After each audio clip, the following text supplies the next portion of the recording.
He went for a walk. Nice. Okay.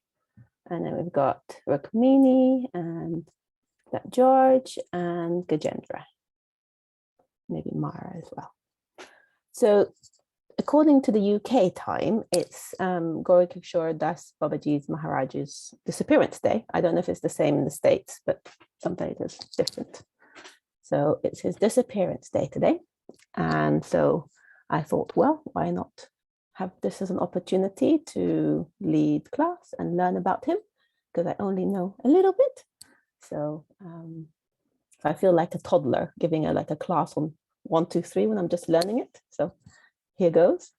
And yes, so I thought we could start with saying his Pranam Mantras. So it goes by Namo Gaurakisora Sakshad Vairagya Murtaye Vipralambha Rasambode Padam Bhujaye Te Namaha. And the English is, I offer my respectful obeisances unto Srila Gaurakisora Dasa Babaji Maharaj, the spiritual master of Srila Bhaktivinoda Saraswati, who is renunciation personified. He is always merged in a feeling of separation and intense love of Krishna. So just in reading that, some words that stand out for me is he is renunciation personified. So as I was reading about him from his biography, what I came across is that he spent about 30 years as a householder, the wife and family, and he was a grain merchant. And then his wife died, and he gave up his business, and he renounced, and he went for a Babaji initiation. So he renounced at that point, and then left everything. And yeah, so renunciation personified. And from what I read is, again, like in terms of renunciation, it wasn't a renunciation of going up into the mountains in a cave. It was renouncing the physical, the material stuff, but being in the world, in the around people, like because he went to Navadvip. That's where I thought. So he was actually living in Navadvip and moving from village to village. And I think, like from what I read, all that he had was a loincloth and tulasi beads around his neck and other japa beads, and even sometimes he didn't even have that. And he would make a knot, some cloth, and then he'd chant on each of the knots. So sometimes he didn't even have beads to chant on. He would just chant on. So I thought, wow, like sometimes I think, oh, I don't have my beads with me to chant and whatever, but actually that is like, oh yeah, I can take a cloth and knot it and then something. So that inspired me. It was a little bit of tiny little thing that like, wow. His dedication to chanting was what I got from that, and to actually having something to chant on, not just saying the mantras. So he didn't have much on him. Also, one place I read where it said it was like he would, like even the loincloth that he was wearing was sometimes taken from the dead bodies.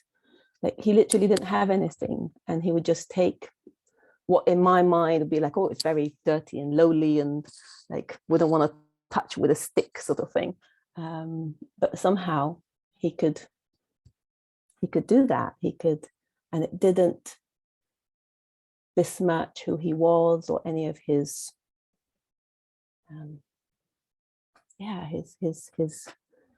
his devotion and his dedication. So those were some things I picked out that struck a chord, inspired me.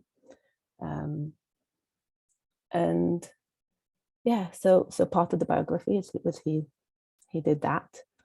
Another fact about him is that he was illiterate. So he couldn't write his name, he couldn't read.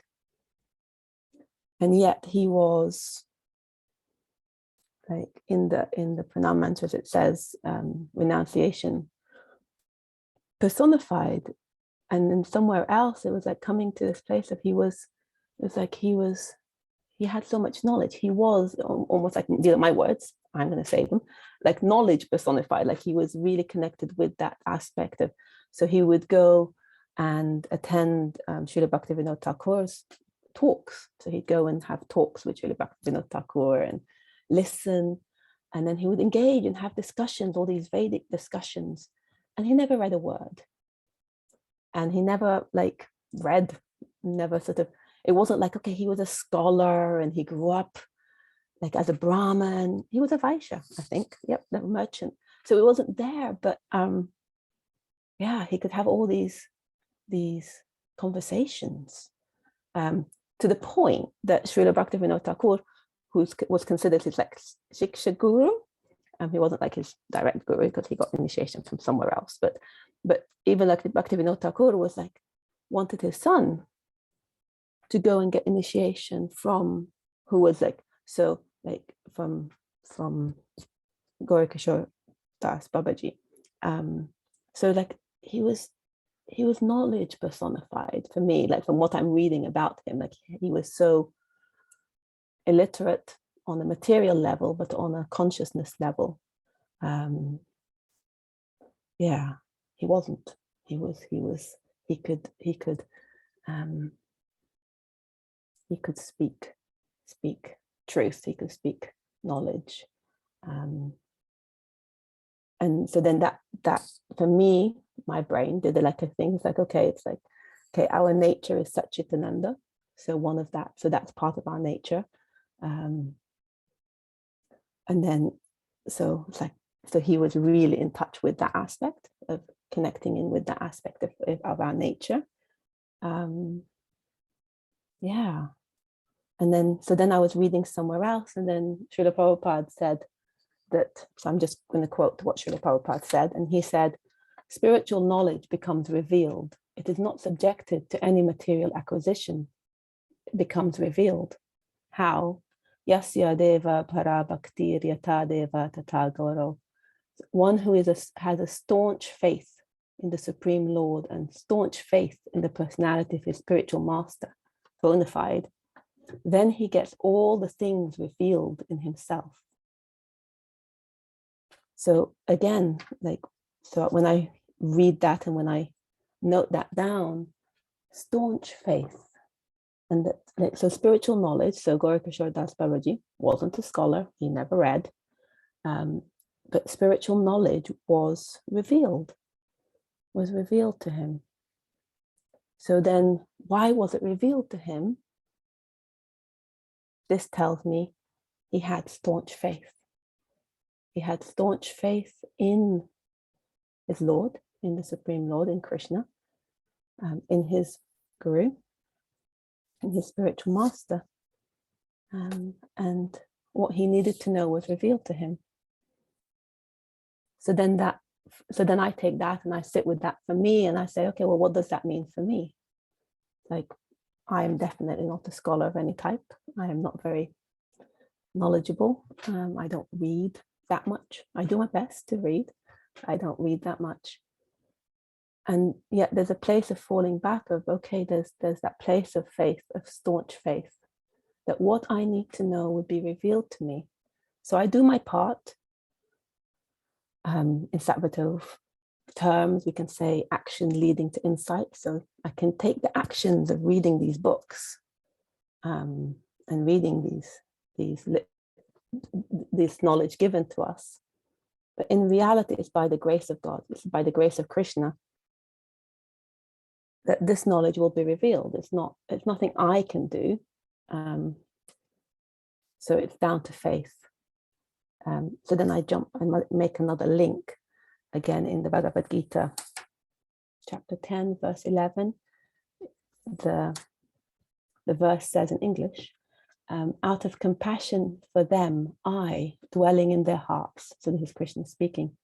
Out of compassion for them, I, dwelling in their hearts, Destroy with the shining lamp of knowledge the darkness born within. So by the grace of Krishna, by compassion, Krishna from within destroys our ignorance. So I come back to faith. And actually in the purport to that, to 10:11, Prabhupada says, the Lord tells Arjuna that basically there's no possibility of understanding the supreme truth, the absolute truth, the supreme personality of Godhead, simply by speculating. For the supreme truth is so great that it is not possible to understand him or to achieve him simply by making a mental effort. So Gaurakisora Babaji, Das Babaji, he wasn't mentally speculating. He had that staunch faith, and he understood. He was given knowledge. Knowledge was revealed to him, and he was able to speak that knowledge. Even though, from again what I read about his biography, he actually only had one disciple. He didn't want any disciples. He wasn't interested in becoming a spiritual master.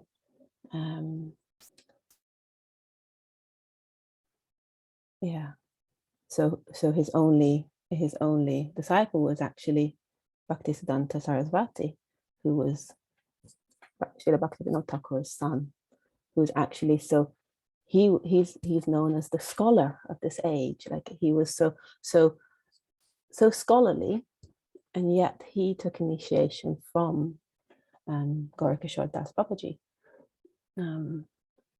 So for me, that what I take away from that is not about the scholarliness; it's about the staunch faith and the trust, the faith that knowledge will be revealed as we need it, as I'm ready to receive it. Really, there's no point receiving something if I'm not ready. So again, in that, like out of compassion for them, I, dwelling in their hearts, destroy with the shining lamp of knowledge the darkness born of ignorance. So out of compassion, when I'm ready, Krishna will destroy my ignorance with his knowledge. So I get that. Bear with me. I'm just jumping on the things that I get from as I was reading. And then, so I'm going to make another jump, because as I sit with faith, and I have a thing about faith and staunch faith, and then I was listening to a lecture that Prabhupada was giving about on Bhagavad Gita, chapter 9, I think verse 2 to 4, something like that. And he was telling the story of, again, I didn't write many notes, but it just took it, this one, it just stood in my head about faith. Narada Muni, there was these two guys. There was a Brahmin, a scholar, learned, very, like from outside looks great sort of thing. And then there was a cobbler sitting under a tree, doing cobbler things, mending shoes, and so on and so forth. And so then Narada Muni, I don't know the context, or I do know, I remember hearing the context, but anyway, I'm just going with the main bit. So then Narada Muni goes to Narayan, to Vishnu up there, and says, hey, so we've got these two guys. So when their life ends, what's going to happen? Like, obviously, like the Brahmin is going to sort of come back to you, sort of thing, and the cobbler still has many lifetimes. Like he's completely not sort of. And so then Narayan says something like, oh well, no, the Brahmin, actually the other way around. The Brahmin still has quite a bit to go, and the cobbler, yes, he's coming back to me. So Narada Muni is like, hey, this completely doesn't make any sense. Like, how come?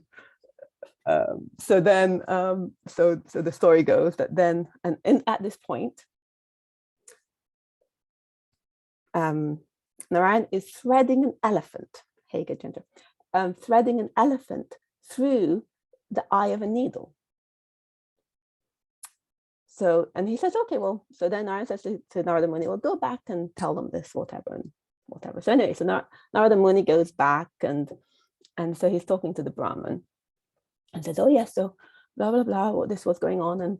And yeah, and then like Narayan was like threading an elephant through the eye of an eagle, and the Brahmin had lots to say about that. And it's like, oh, no, that can't be, and oh yes, and he would quote things, and he was like, okay. And then he had a little bit of an inkling, like he started to get, like Narada Muni started to get a little bit of an inkling. And then he went to the cobbler, and was like, oh yeah, so yeah, I went and I saw Narayan, and he was threading this elephant through the eye of a needle. And the cobbler was like, die, amazing, oh my Lord, isn't he amazing? Like, and so he had all this, like, and there was more words to it, but like that's the essence for me. It's like, and so for me, when I was hearing that story, I was like, wow, it's the simplicity, not simplistic, but the simplicity of the cobbler's faith. And so in that way, it's like, again, the cobbler wasn't learned. He hadn't spent his life sitting there reading books and being scholarly. He was just doing what he was doing, but he had such simple faith. So it ties for me back to that, like that staunch faith of that one who has staunch faith in the Supreme, then knowledge is revealed, and he is revealed to him. And so then Narada Muni in the story, of course, understood. It's like, okay, that's why the cobbler's going back, returning, and the Brahmin still has some work to do. Not so much maybe on the scholarly aspect, but maybe on the devotional sort of faith aspect. So that when I heard that story, I was like, made all the links. So Gaurakisora Dasa Babaji had that simple faith, had that staunch faith.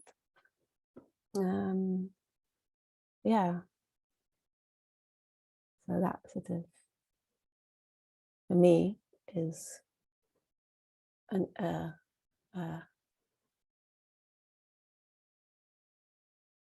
opportunity to really look at when I am reading, when I am attempting to, because there are parts, of course, as well, like read my books, like Srila Prabhupada, he's in his books, so it's like, for me, it's like, okay, yes, it's not saying, okay, well then don't go read anything.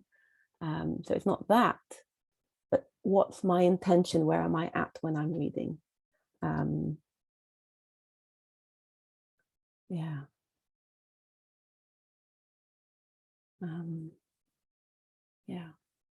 I reading out of a desire to gain knowledge and be,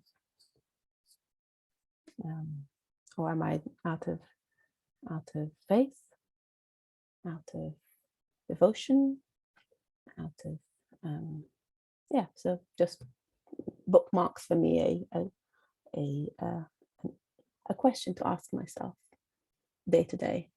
Where am I coming from? So using the opportunity of Gaurakisora Babaji as an inspiration. So I'm gonna stay with that one.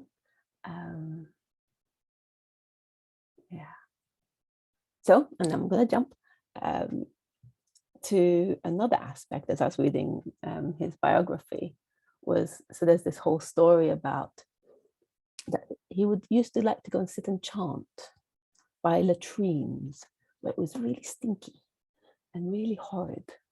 And so why would he go and chant there? So apparently, like when he had enough with materialistic men, when he was being bothered by materialistic men, he takes his beads or his whatever and goes and sits by latrines that are really stinky and sits there and chants as a way to get rid of people. Like materialistic men won't want to come and sit next to the latrines. So for me, I'm like, in my head, I go like, when I say, oh, I can't be bothered with people, I want to go up in somewhere beautiful where nature can help me connect with my spirit and feel like inspired. And then, but no, he goes and finds some latrines that are stinky and sits next to them. So yes, I'm like, wow, okay, so again, okay, this is my speculation. So I'm like, but as I meditate, I'm like, but why would he do that? Like, why wouldn't he go find somewhere nice, quiet, and find a nice tree to like climb up and sit in where people won't come to him? And back to that, him being renounced. And all that I could get as I sat with that is he didn't need, like I need the beauty of nature and the help of nature in her beauty and in her quietness to help me connect, to help me quieten down and connect. He didn't need that. He was so connected to who he is, to his spirit soul, to Krishna. Like again, in the Pranam Mantras, it's like he is always merged in a feeling of separation and intense love for Krishna. So he was always merged in that place that it didn't matter if he went and sat by stinky latrines, because he was there. Whereas I'm not, and I obviously need some beautiful nature to go and help me connect. So yeah. So then again, that was like, wow, complete sort of perspective shift and change in, and it's like, okay. And again, an inspiration. I'm not going to go look for latrines. I'm saying that right up. But like, yeah, where do I avoid really the opportunity to connect deeper with myself and with my relationship to Krishna and my faith inside by like, yeah, it's like trying to not be of the world. Like again, like the lotus flower, it's like it's down in mud, but it's not touched by all that muddiness. So yes, I can go and look for beautiful nature, and I love like cultivating the things around me that help me connect, and not to be dependent upon that no matter where I am, I can connect inside and I can remember. And it reminds me again of like in the Chaitanya, in the Sri Shikshastakam, I can't remember which verse, but one of the translations is that there's no hard and fast rules for chanting your names. So in some traditions, it's like, okay, no, you can only chant when you go in a church or you go in a certain, and it has to be sanctified or whatever, or you never say God's name when you're on the loo, toilet in American terms. But here it's like, no, you can say his names wherever. You can be wherever you are and chant. So again, that is a good bookmark reminder for myself that I thought to share. And so in the story, like Bhaktisiddhanta Saraswati actually sends to Gaurakisora, to Gaur, you're muted, Melanie. Okay. He sends some people to Gaurakisora Dasa Babaji's, and so he's in the latrine. He actually went and sat inside the latrine with the door closed to avoid people. And so in this story, it's like, so Bhaktisiddhanta Saraswati, Srila Bhaktisiddhanta Saraswati sent him some people to go and talk with him, and they went and found like Gaurakisora Das Babaji in the latrines with the door closed, and so they knocked, and so he said, and so for them to associate with him, they went and sat inside the loo with him. Like it's like, okay, this is where we're having our sangha. We're having a sangha in the loo. So I'm like, okay, that's not necessarily going to start leading sangha stuff in my loo, but can be done anywhere. Like it's the sincerity of the desire of those seekers, of those followers of Bhaktisiddhanta Saraswati, to actually go and receive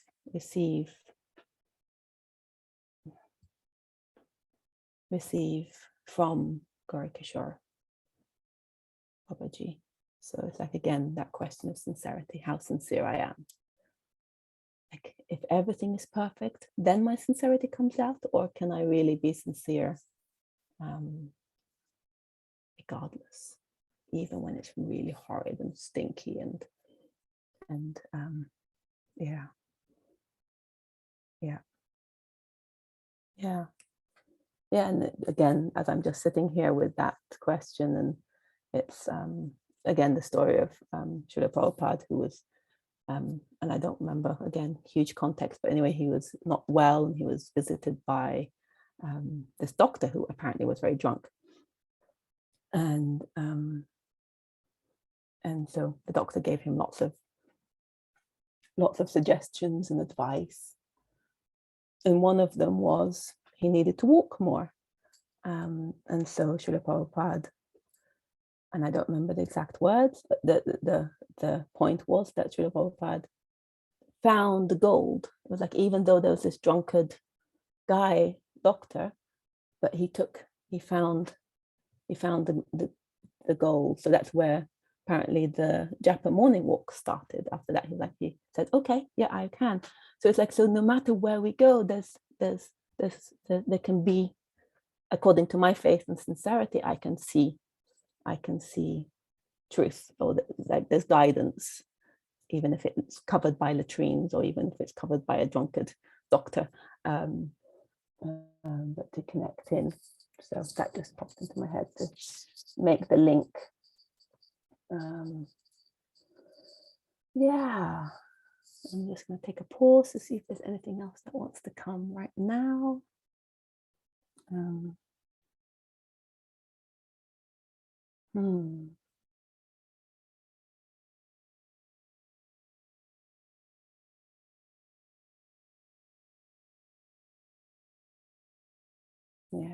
Yeah, no, so I'm just sitting with these points about faith, staunch faith, renunciation, what that really looks like, rather than the pseudo renunciation. Yeah.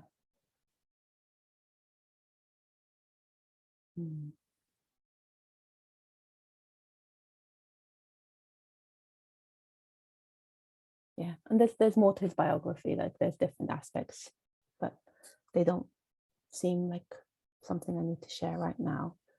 So rather than share any more, I thought I will, I'm going to turn it over. Who has anything they want to say? Bring in. The floor is whoever else wants to share.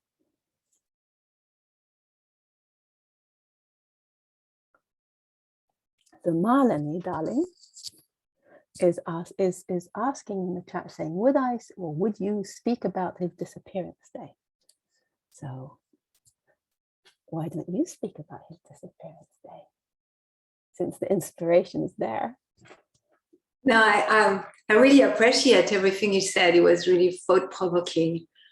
And the distinction you made, like, yeah, Gaurakisora Dasa Babaji could have gone to the Himalayan mountain like many sages who stay away from the world and to do their meditation and not be bothered.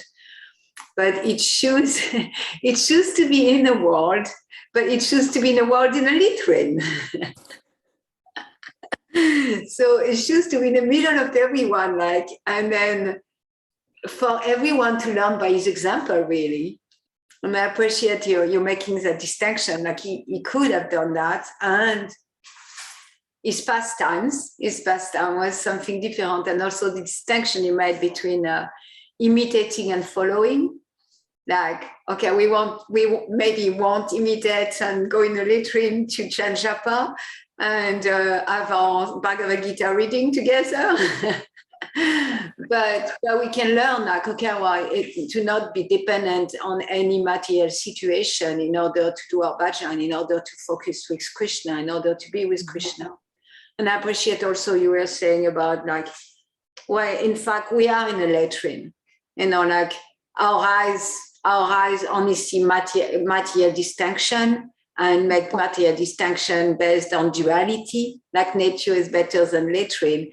But really, we are in a latrine. Every time we have a thought that's material thought, that's fight reality, and anytime we have a thought for enjoyment or anything, that's a latrine. That's, garbage. And we are really putting ourselves in a filthy place. I put myself in a filthy place all the time. But then even from that filthy place, I can choose Krishna. I can choose faith. I can choose, I like that you made that point. And about the disappearance, I like you to speak about it. I imagine you read about it. I'm willing to do that, but I prefer to hear about it. Thank you, Malini. So thank you for reflecting and naming the parts, and also for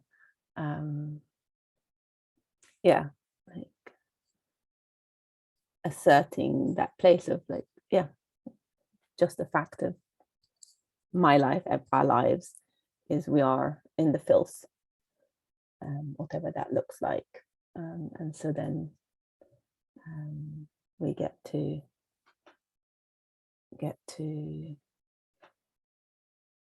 make choices of what do we look through, which eyes do we look through. Our eyes that are materially contaminated, or the eyes of truth that's in there. So I would actually like you to speak about this disappearance day. Well, I don't know much, but I was thinking maybe you know more, and that you're just fresh with studying. I read his biography, and I even gave class on his disappearance day. There's no appearance day of Gaurakisora Dasa Babaji. Because at that time, I think only the Brahmins were, like, there was how it's called when you you write down who is born when. Yeah. There's no records, date, only for records. Yeah. Brahmins, with, not for the Vaishyas. They don't matter. They don't matter. Only the disappearance day of Gaurakisora Dasa Babaji to celebrate. And, he had said that, when I die, just, threw me in a gutter and, drag me to the street like I'm just a dog. And like that, when I'm dying, just do that. I'm just a dog. He was really, in a sense, to the world, he was presenting himself as very crude. And so he was presenting himself as fallen and crude. And I feel he felt like that too. He felt himself crude and fallen and not deserving anything. And that, like that, And so he had told the people, the people of the city that that's what he wanted. So at the time of his death, all the, of course, there was a lot of debate. And because by that time he had some fame, he was famous enough that people wanted to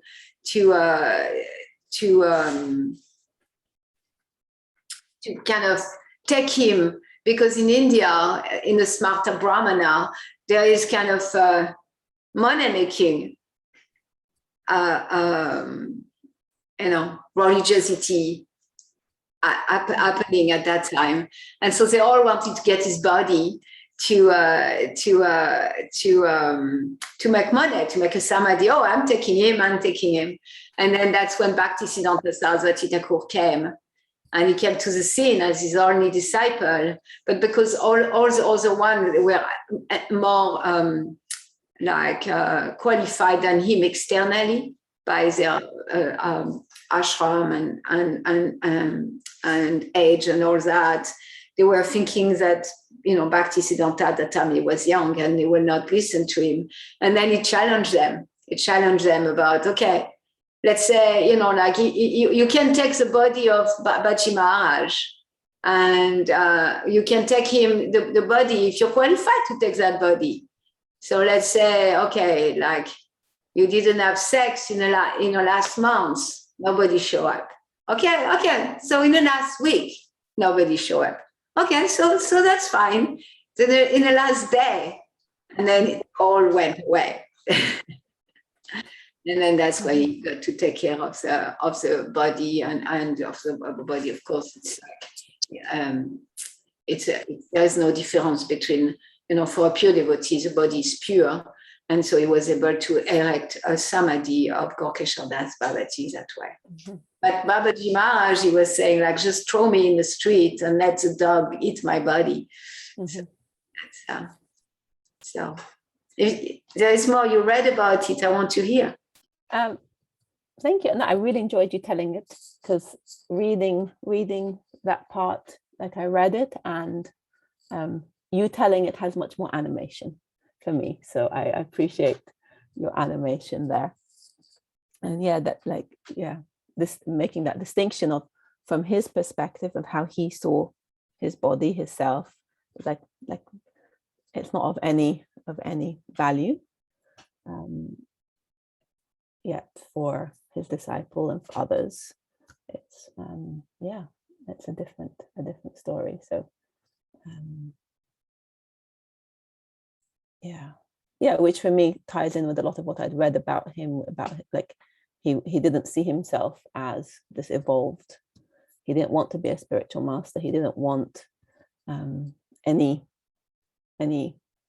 anything put on him in that way, of like any projections, any like, even like, because even when like Bhaktivinoda Thakur sent his son Bhimala to, so Bhaktisiddhanta Saraswati's name when he was a child, to go and get initiation, he didn't want to. He didn't want to have a disciple, and he refused a number of times. So it's like that thing, he not wanting that I don't know, it's like not wanting that that position, but not out of an ego thing, or out of fear, but just, I don't know. It's like, because there is another bit of a story where another way that he used to hide from people sometimes was he lived under a boat, like a upturned boat, and he'd scatter fish bones around it, so that people walking past would think that he was like a sort of a completely non-evolved anybody. So it's that same mentality for me. It's like, okay, well, go sit in the latrine, scatter fish bones, see himself as not worthy of his body, like being done anything to beyond being dragged along the streets, chucked away, or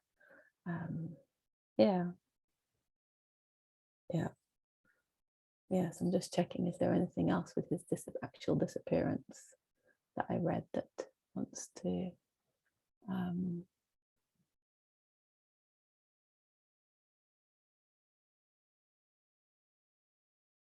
no, nothing else comes to my mind about his disappearance, because the only other thing that comes to my mind as I was back to Malini, this that you were saying about we're living in a latrine, figuratively and literally, because there is one other of the stories that towards the latter part of his life, physically, in that body, he lost his eyesight. He went blind physically. And Bhaktisiddhanta Saraswati, being his disciple, was like, okay, come, I'll take you to the city, wherever that city was. I remember, but I don't remember now the name. And we'll go get your eyesight sorted, and was really wanting to take care of his spiritual master and look after him and help him regain his physical eyesight. And Gaurakisora Dasa Babaji didn't. He staunchly refused. And one of the bits I read is she actually got quite mad at being prodded and saying, "Come, let me help sort your eyesight." And it's like that place of like, no, it's like, what use was his eyesight to him? Like his physical eyesight. Yes, at that point he stopped traveling from village to village, but his physical eyesight had no use to him, just as his body for him had no. So he wasn't attached to regaining physical eyesight. It's like, he had a different level of eyesight, For me, it's like when I have that eyesight inside, why would I want? Like when I truly, like again, and like, let's not imitate, but when truly connected to that internal eyesight, to that internal sight, then why would we want anything else? So yeah, so that for me ties in that kid's mentality all the way through. Seems very, very specific, very particular in his level of renunciation. And because and the other bit that was jumped into my head just now is that because he'd only eat what people would give him, and some days he'd go without eating anything or drinking, and then there's one bit where he'd actually drink and eat. He'd drink water from the Ganges and eat the mud. So it's like, wow, like for me it's like that mind-blowing place of like what, like it wouldn't even occur to me to go and eat mud. I'm sure if I was starving then maybe, but it's like for me, I look at it as mud. For him, it wasn't. In my speculation, it's like it wasn't. He could see Krishna everywhere. He could see Krishna's energy in anything, and so therefore, mud that I would view as something to like wash off, he actually was able to eat. So yeah, so in terms of his sight, how he saw things stands out. Yeah. Yeah, in a Trinadapi prayer, like from the Shikshastakam, devoid of all sense of false prestige. Yeah, is really such an emblem of that. Like there's no looking good in Gaurakisora Dasa Babaji. He doesn't care if people like him or don't like him. It doesn't make any difference. And I love that about him. It's so inspiring. So inspiring.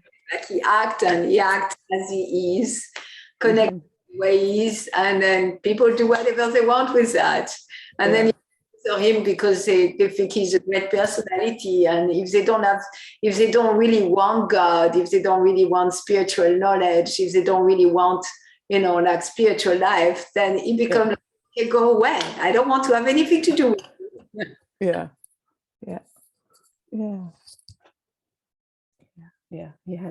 He was the epitome of not caring about looking good.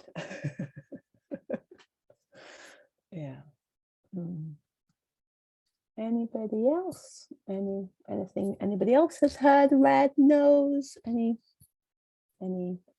that has been said today that anybody wants to pull out, mention, question, challenge?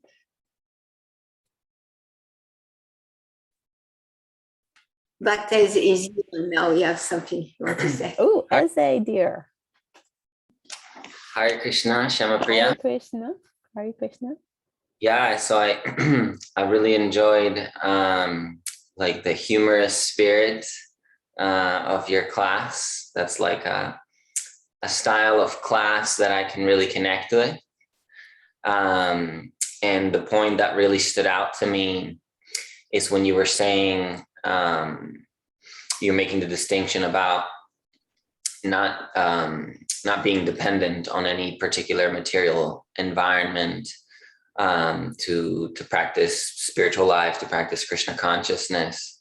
And then you gave the example of like, okay, Gaurakisora Dasa Babaji, he was like on a different level, different league, different what have you, and how you identify you're not on that same platform. And like, yeah, I mean, like, I can see the truth of that, like with chanting, like you could chant wherever. And also like, yeah, like if I try to chant at my parents' house and like the TV is on, it's like, or whatever, there's so many people talking, like how easy it is for me to get distracted.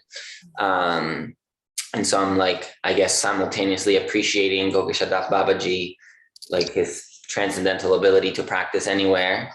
And also like the humility of like, yeah, and like I do need like a certain kind of environment, even if I like ultimately like the practice itself is not dependent on the environment, but like me, I am.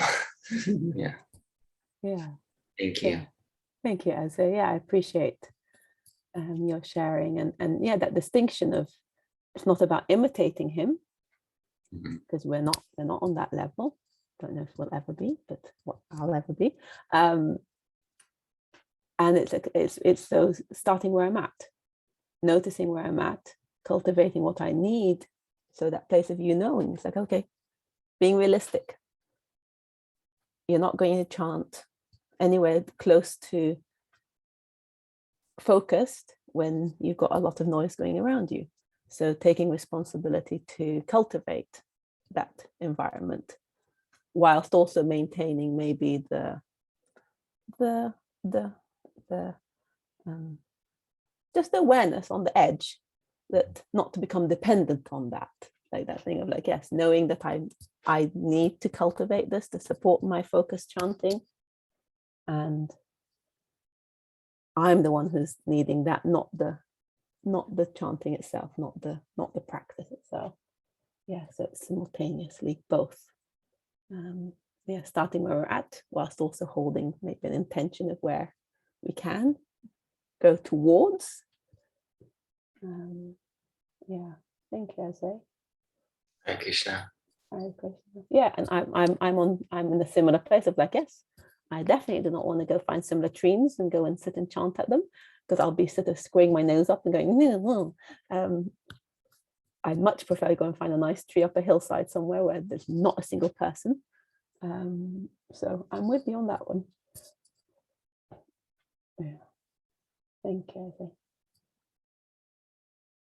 Anybody else? Anything else?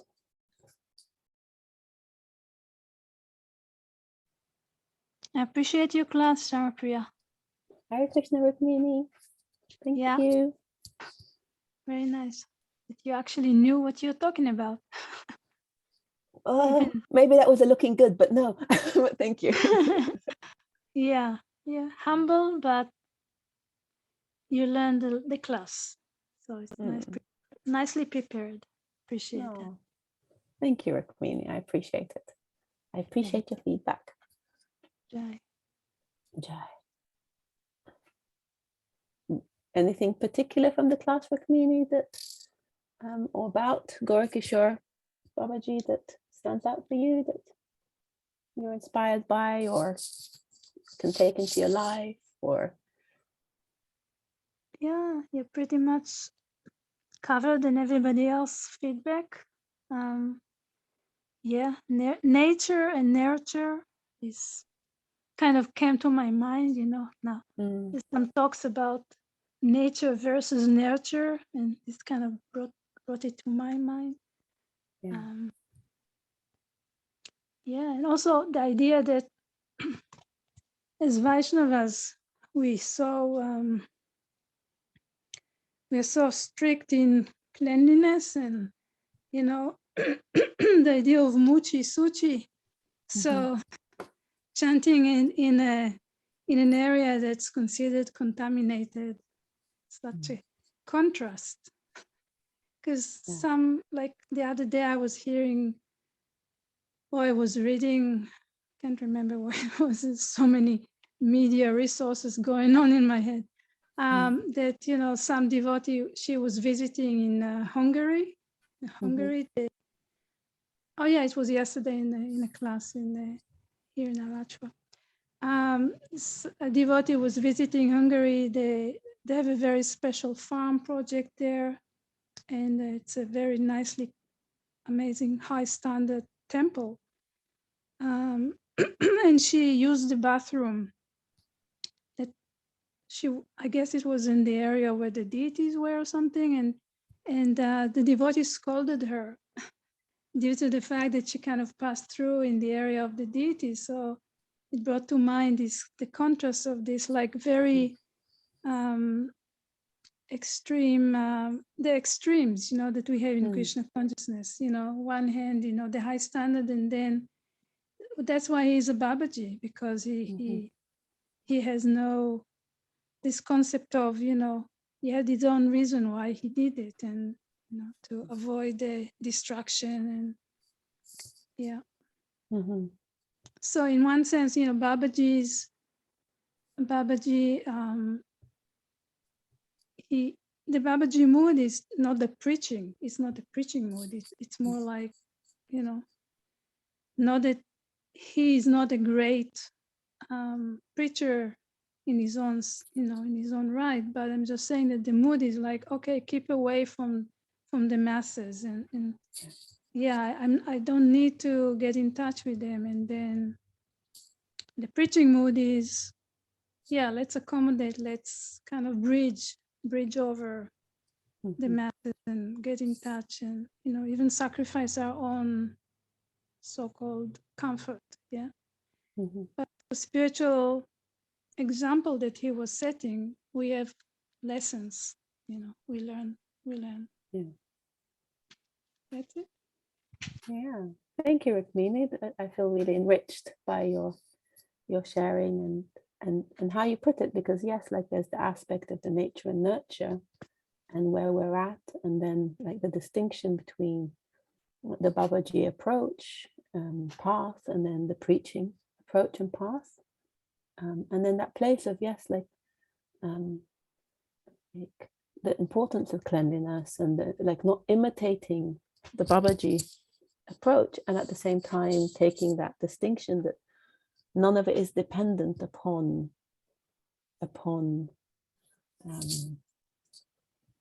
ultimately it isn't dependent on the cleanliness or so where we can get stuck, or I'll use the word fanatical about something, about the rigidity, like you're saying, it can become really rigid and lose the essence, and so I'm appreciating that distinction, that part that you're bringing forward. Nice, thank you. Thank you, Rukmini. That was lovely. Thank you. My thoughts about, I hope I'm being heard. Yes, can hear you. Okay. I guess I've appreciated your class and everything that everyone has said. And my own thoughts are just, well, there's been many, but I mean, to a large extent, he's such a person that regardless of his engagement as a preacher or not, so much in his case, here we are still talking about him. And so there was kind of, in just him being who he is, there's all this messaging that he did, and here we are talking about him. So that's the nature of it. But also, much of what I hear us talking about is people's account and perception of him, and because he wasn't necessarily, or at least we don't have anything recorded or any books that he wrote or anything like that. Mostly what we have is just the accounts and people's perceptions of him, but not a lot said from him about his experience. I mean, it's one thing, because to me, it's kind of like somebody else's external perception when they're going, oh, and he's avoiding other people, like, and he's in a latrine, like, and we're that's sort of like our stuff about him. It's not valid or invalid, but I am just making the distinction that we don't really know that much from his own words or account what his experience is. We don't know what his perception is of where he was at. But I did like, though, that you brought up, you kind of indicate that we don't know his internal vision. of what's going on, like what, his internal vision. Even brought up about his eye, his eyesight. It was really interesting to me. And but I just know the bottom line is he was just perfectly aligned, doing in a place of surrender. That was his main, wherever it might have taken him. It wasn't coming from being any kind of conditioning about what he needed. If he had been directed to suddenly hop up on a dais and start speaking to 10,000 people and taking 1 million disciples, I'm just sure he woulda, coulda. But this was, we're just witnessing how he was directed from our vision and working with that.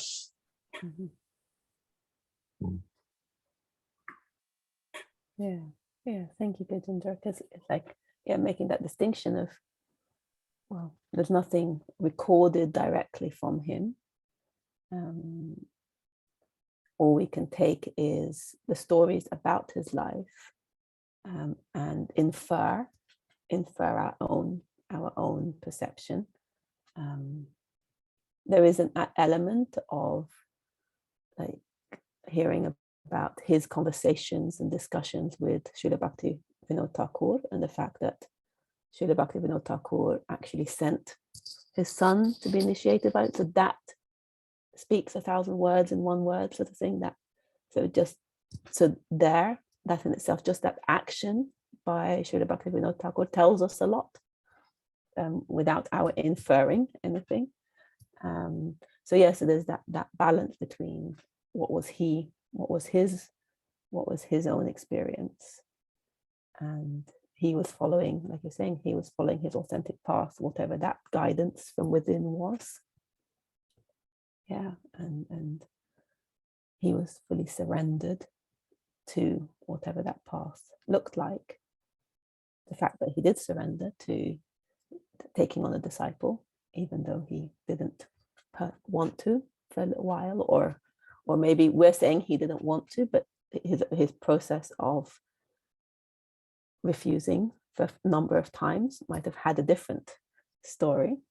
And actually, I did read somewhere where Bhaktisiddhanta Sarasvati was saying that because he was he was egoic, and this is my word, egoic, I don't remember his exact word, but he was saying he went to take initiation with this thing of like, I'm very learned, of course he's going to receive me. And he was like, in that, so being not received immediately and sent away, it took him dropping into more humility and more.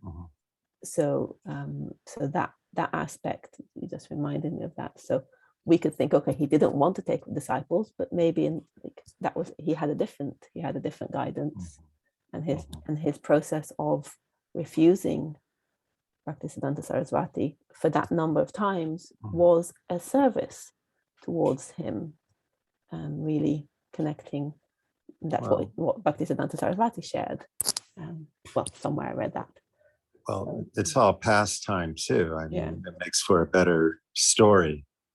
Only one disciple went many times, threatened to jump off. I mean, that's just a much better story than he showed up and took initiation. End of story.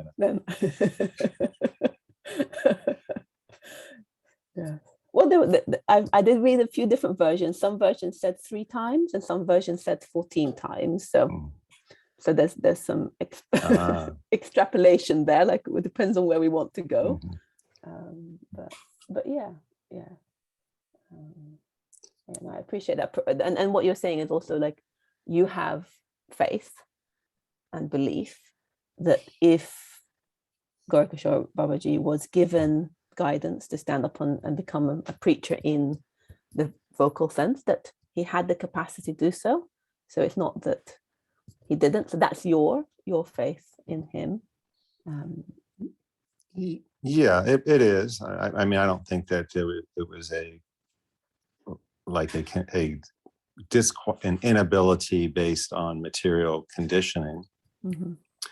In the same way, Bhaktisiddhanta was also wasn't a bold external preacher, but also extremely renounced.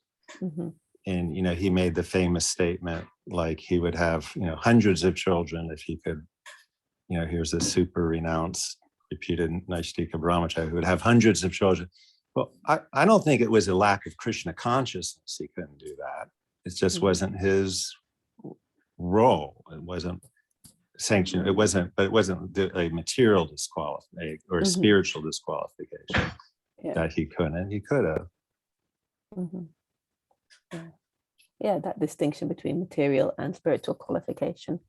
So, yeah.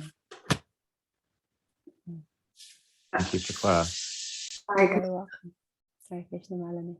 I just want you to appreciate Gajendra Prabhu's point, because it's extraordinary to think of also in pastime form, like looking at pastime, like Krishna has so many pastimes, and and those pastimes are so relishable and so bouncy, and story don't go straight forward like we imagine, like what you said, Bhaktisiddhanta's coming and just accepting the initiation, and to look at our acharyas in disciplic succession as pure devotees who don't have any contamination, and at the same time they have pastime and they manifest different attributes and the different qualities that are helping for us. So we can see such a difference between Bhaktivinoda Thakur, was like in the world, he's a judge. He have hundreds of children, not hundreds, he has 18, 17. And he's right there with the people in the street. He's right there. And then the next acharya is Gaurakisora Dasa Babaji, who would like, get away, I don't want to be in the world. And then another contrast, Bhaktisiddhanta Saraswati Thakur, who is in the world but doesn't mix with the world, who is very removed, a sannyasi, with that. So it's the pastime of the Lord manifested to his eternal associate, and how they manifest their pastimes is also very relishable in your comment, Gajendra Prabhu. Hare Krishna. Yeah, thank you, Malini. I appreciate that, because it's like through the disciplic succession, like each of them, they're so different. They're not like a cookie cut sort of thing. It's like, okay, well, here's what it looks like. Each one is so different and manifesting a different pastime, a different way of being. And so for me, as a mere mortal sort of thingy, it's like there comes like a sense of, like, it's not archaic, it's not set in stone, like how it looks externally. And so anywhere in the Bhagavad Gita, I've been reading like all the different places in relation to this. It's like going back to devotion, so that's what's solid. And then all these different pastimes, these different spiritual masters, the disciplic succession, they all look different for a reason. Like it's a reason that they look those different ways, because there's so many. For me, I can feel more resonance with some and not with others, and I get to grow myself according to those places, and then learn from the places that I don't feel as much resonance. Malini, again, yay. Hello. Yeah, no, I was just thinking when you were learning from each of them, and then I was thinking of Srila Prabhupada. And when I think of Prabhupada, I see him as Bhaktivinoda Thakur, like being in the world, and he had a pharmacy, and he had children, and he has all his pastimes that look like he's really in the world. But then he has all his extreme renunciation before he took sannyas, and when he took sannyas, where he was a mendicant in the street with no money. He didn't even have money to buy food, and he had barely clothing, and he was giving everything to publish back to Godhead, and then coming to America.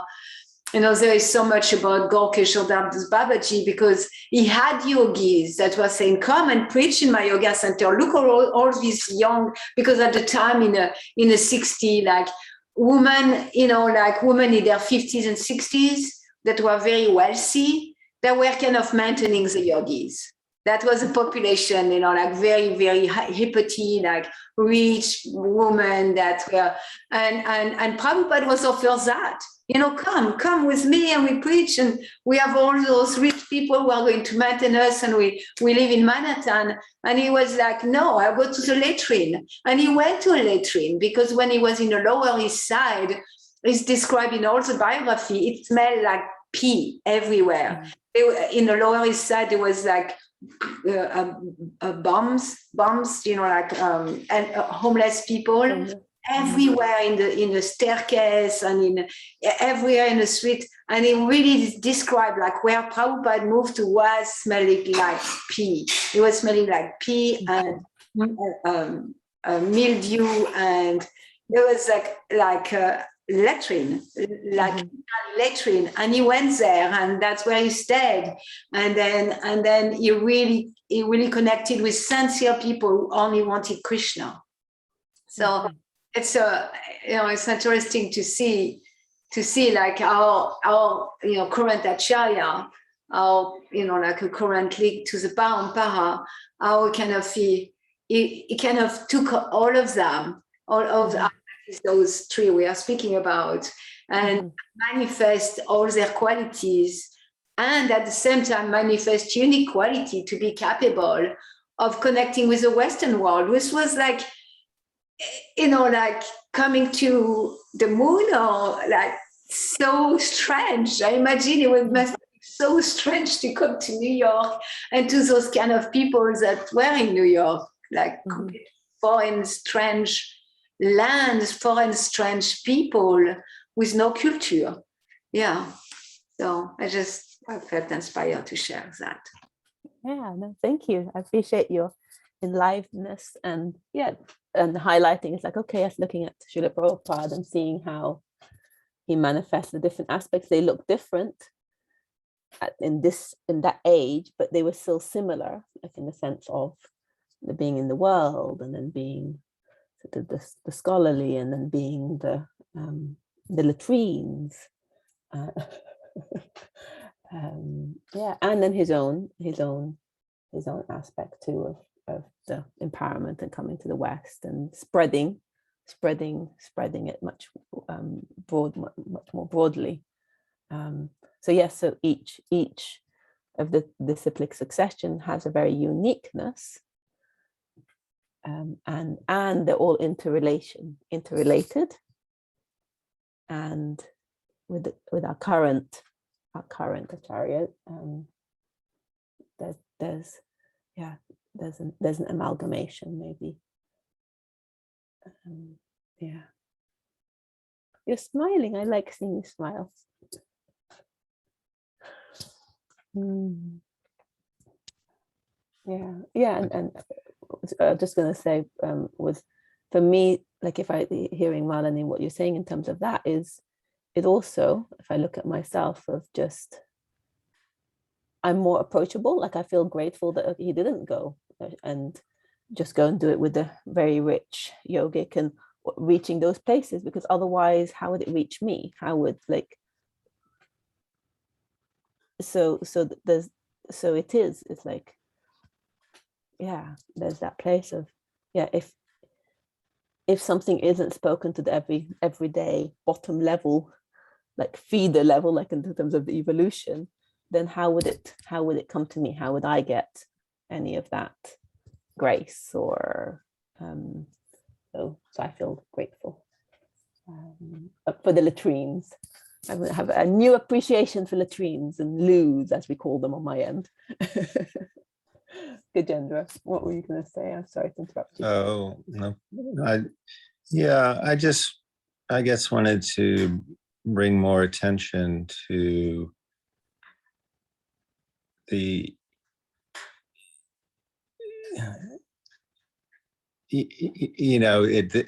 sort of game, a sort of pastime of sort that's there with his choice. Like you say, well, he went to the loo to, avoid people, but that's,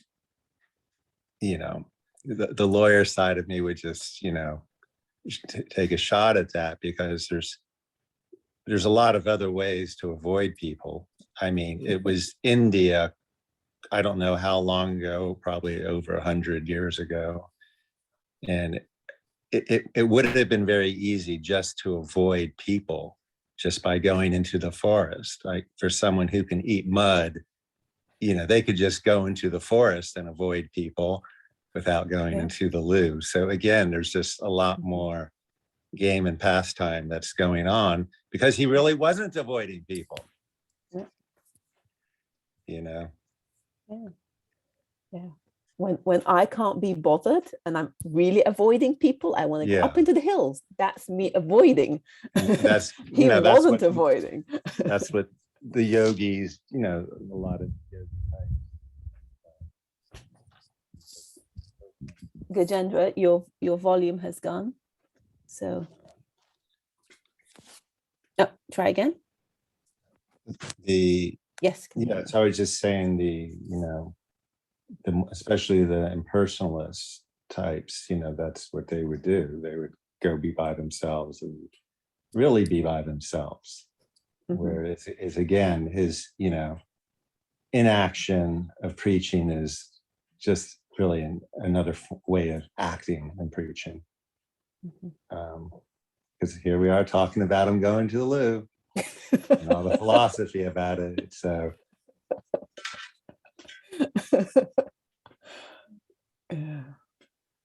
I have a few jokes around this too. I mean, like in India, being there, it feels like everywhere is a latrine. Everywhere you go, it's a latrine. You don't have to, people just peeing freely anywhere, for one. And then if it was a specific location, like, specific latrine, like a formal latrine, that means it's a high class place. I mean, in one sense, designated latrine in India, it's quite, so must be a lot of traffic there. I mean, in one sense, it's not so quiet, some people just, but I think his main idea was to avoid the higher class, so-called higher class people, not the lower class. People who are coming, maybe rich and want blessings, want the cheap thing from a guru. So this is the kind of mentality that he wanted to avoid. Thank you, Rukmini, because yes, that when I was reading, it was saying to avoid the materialistic man. So I remember that, like, to avoid the materialistic man, he went to the latrine. So you're saying that it's like, yes, actually in India, the latrines, so by him going there, he's actually accessing a different type of person, and he got to avoid the materialistic ones, the ones that wouldn't come anywhere close to there. And So Srila similar. Prabhupada coming to the West was in, to the Lower East Side area, was actually to get in touch with everybody, with the lowers, with the lower of the lowest, and come in contact with as many as he could, attract and give them the gifts of Krishna consciousness. So similarly, like there's a way of, with Srila Prabhupada, of getting to the lower end, and maybe this is my part, is they're the most, back to the story of the cobbler and the Brahmin. The cobbler had so much more faith and openness and simplicity to accept that Narayan was threading an elephant through a needle's head, the eye of a needle, whereas the Brahmin was like, oh no, not possible. So even though it's the low class, and they weren't attached the same way as the materialistic aspect men. They were innocent. Innocence, Innocent in that sense. They were so open, give and accept. and to activate the mission. Yeah. It's like could work much easier, like could work better with, like there's more to work with when there's an innocence, there's an openness. Maybe there's a lot of ignorance as well, but there's that level of innocence, one can work with it. So Srila Prabhupada could work with that. There's more accessibility versus the cynicism. I know in like Christianity, it's like I don't remember the exact verse, but it again said like it's the innocence is the children that will be able to, like the, and by children it's like it's the child, it's that innocence is what is the path back, because there's an openness, there's that simple openness to actually have faith and have, rather than it being so hard and covered by eons of hardness and materialism. Yeah, so the innocence. Is there any background about how Srila Bhaktisiddhanta, what kind of association you had with Srila Gaurakisora Dasa Babaji prior to the initiation? You know, how was that relationship developed, or attraction or conviction or any? Thank you. Yeah, I did read somewhere, and I don't like I didn't find a lot, but I did read somewhere that he had crossed paths with him whenever Gaurakisora Babaji would come to Bhaktivinoda Thakur's talks, and they'd sit and then even discuss afterwards.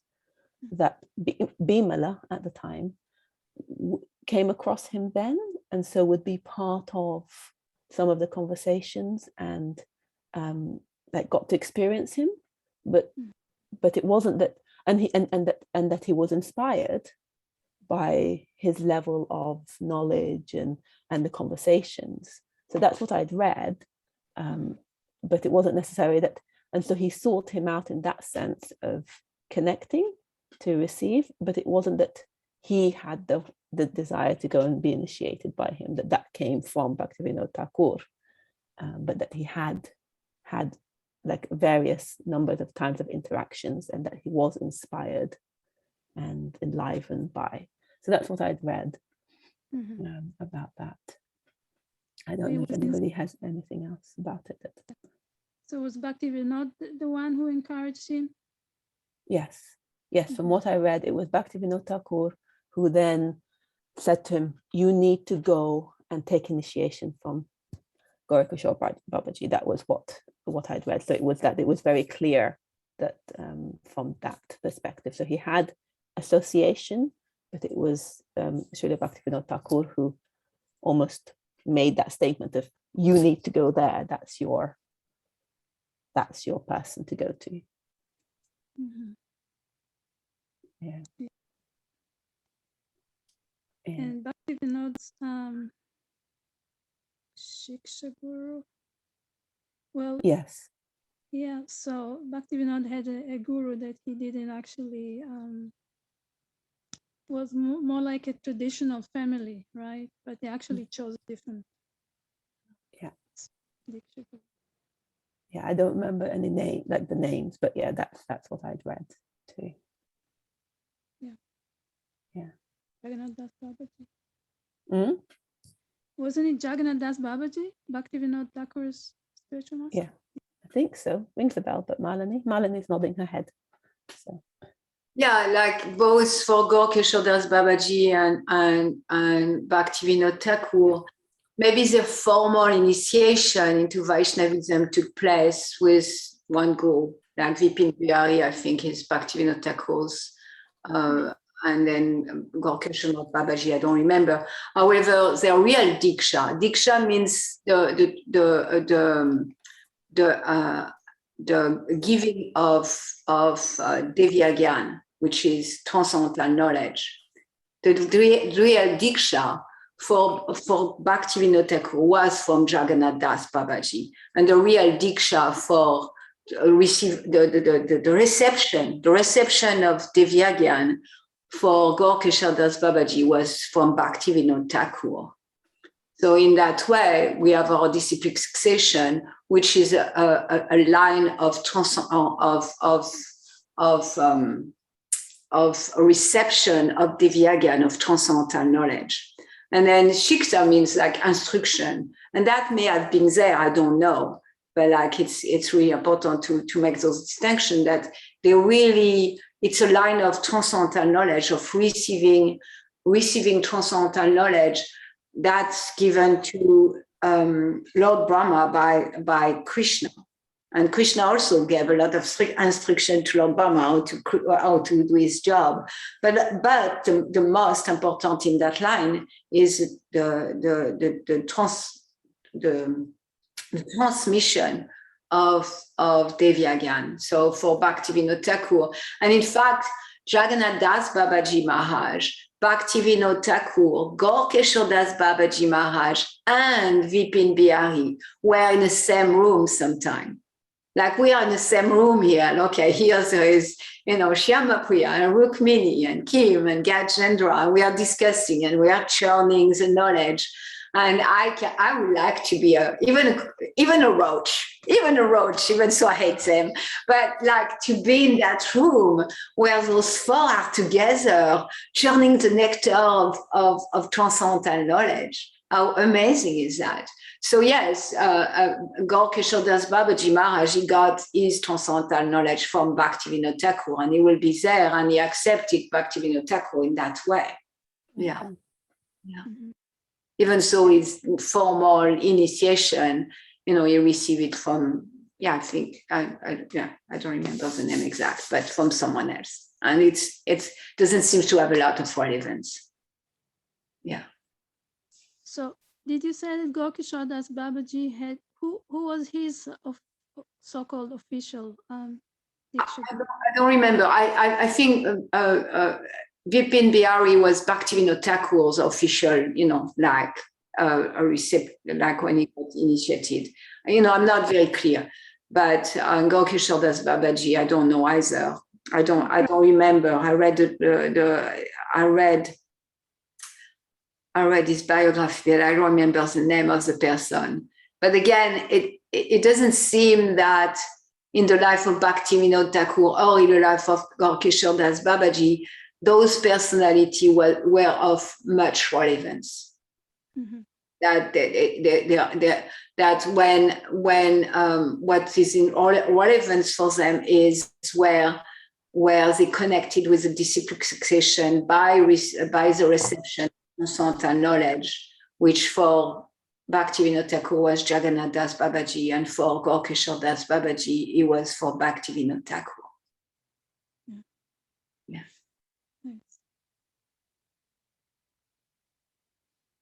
Thank you. Now I was trying to have a quick look to see, but I can't find it easily, so I will stick with that. Anything else before we close? Anything else?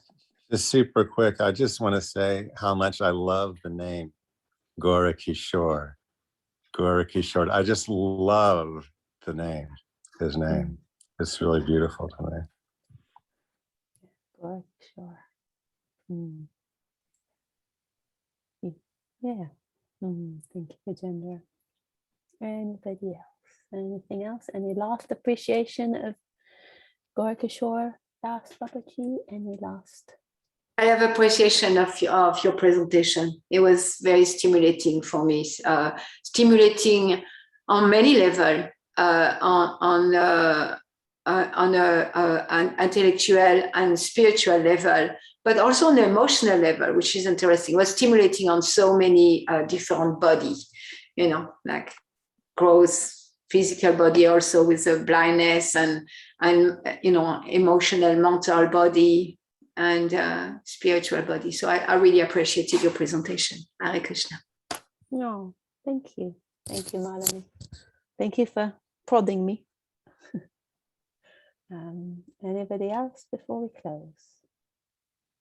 Okay. So Gaurakishora Das Babaji ki jai. Srila Prabhupada ki jai. Hare Krishna, everyone. Hare Krishna. Hare Krishna.